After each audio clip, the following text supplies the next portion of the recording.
homme seul. On a souvent vu des retours fulgurants. Donc Kung maintenant il maintient l'écart, il ne prend plus.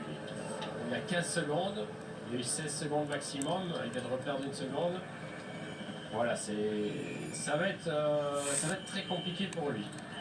Paul Magnier, évidemment, la réalisation s'attarde sur la pépite française qui sera aussi à surveiller dans quelques semaines sur un grand Wevelgem. Hein. On connaît très très bien la région, c'est Johan Molly d'ailleurs qui l'a découvert. Stéphane Kung. Non, ça arrive autour 17 secondes. Très gros effort de la part du coureur suisse. Un Suisse qui parlait de pépites en tient une, hein. Il y a même deux avec les frères Christen, mais surtout avec le coureur de la formation UAE. 4 km maintenant. Une course suisse. Est-ce que Stéphane Kung va pouvoir déjouer les pronostics? Alors c'est vrai, certains disaient oui, c'est fait partie des favoris. Il a été fouilloté pour l'équipe Groupama, FDJ, mais c'était pas le premier nom qui revenait sur les bouches non plus.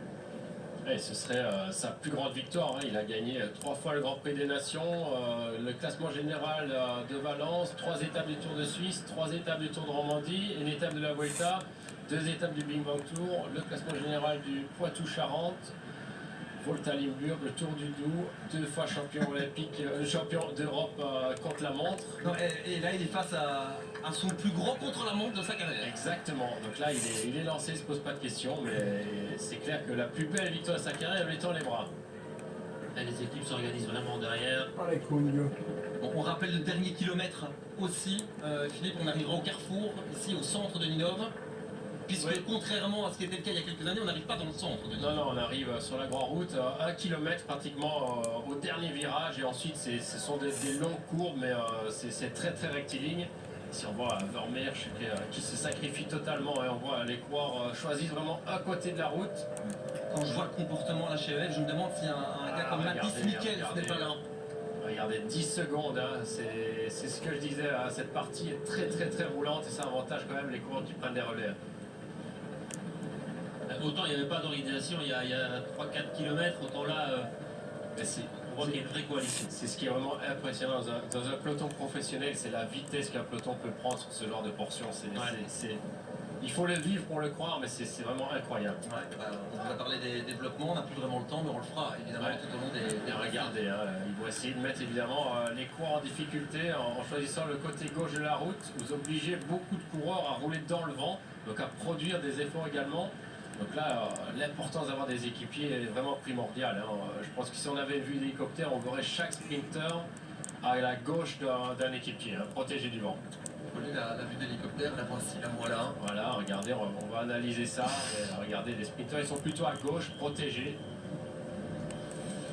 Moins de 2 km et on saura qui va succéder à Jan Tratnik sur cette 80e édition du Newsblad. Il est en train de plier, mais il ne crève pas pour autant. Attention à la bordure. Attention crevaison également. Il y a toujours des pierres. Parce que quand on roule sur le côté comme ça, on voit la poussière se lever.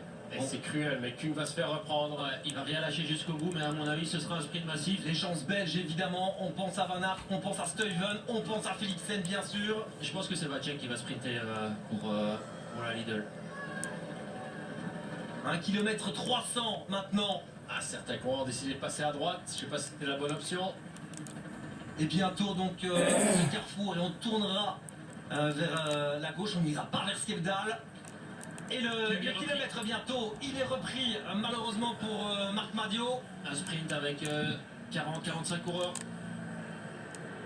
Je pense que Ballerini encore là. Ah ouais, c'est Ballerini, ouais. Attention, les vagues, voilà, Police qui part à droite. Et on va être attentif. Avec Narvaez dans sa roue. Bien sûr à Paul Magnier. Il est emmené par... c'est Lampart là. Police lance de très loin, il essaie de relancer son équipier.